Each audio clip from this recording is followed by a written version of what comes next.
দুর্গাপূজার ছুটি উপলক্ষে পর্যটকের ঢল নামতে শুরু করেছে কক্সবাজারে।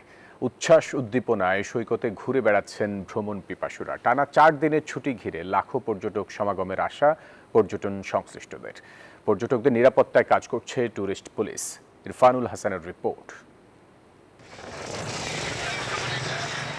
কক্সবাজার সমুদ্র সৈকতে যেন পর্যটকদের ঢল নেমেছে।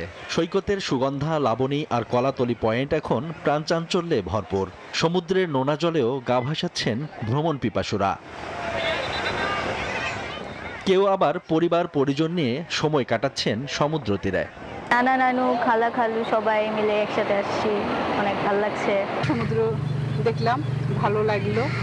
মেয়ে জামাই নাতি সপরিবারে এসেছি। গ্রামীণ জীবনে আসলে কক্সবাজারের ফিলটা উপভোগ করতে পারি, এই জন্য আমরা প্রতিনিয়ত কক্সবাজারে আসি। বিশ্বে কোথাও এত বড় সমুদ্র নাই।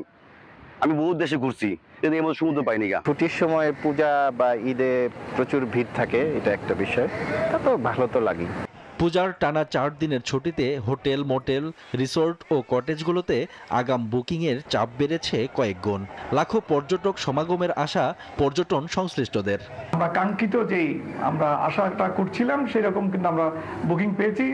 আগামী যে কয়দিন বন্ধ থাকবে আশা করছি কক্সবাজার পর্যটকে ভরপুর থাকবে। অন্যদিকে পর্যটকদের নিরাপত্তায় ট্যুরিস্ট পুলিশ নিয়েছে বিশেষ নিরাপত্তা ব্যবস্থা। সৈকতের প্রতিটি গুরুত্বপূর্ণ পয়েন্টে থাকবে বাড়তি টহল ও নজরদারি। চলতেছে বিশেষ টিম অভিযান চলতেছে, আর 1 তারিখ থেকে 4 তারিখ পর্যন্ত আরেকটা আমাদের স্পেশাল 3টা টিম নামবে, টহল বেড়ে যাবে এবং আমাদের গোয়েন্দার নজরদারি আরও বেড়ে যাবে। টানা ছুটিতে উৎসবের আমেজে ভাসবে সমুদ্র সৈকত, ঘুরে দাঁড়াবে পর্যটন খাত, এমনটাই প্রত্যাশা সংশ্লিষ্টদের। Desk report, news 24। বান্ডেল থাকলে প্রতি সেনমানিতে টাকা বাঁচবে। বিকাশ সেনমানি বান্ডেল কিনে জিতুন প্রতি লেনদেনে।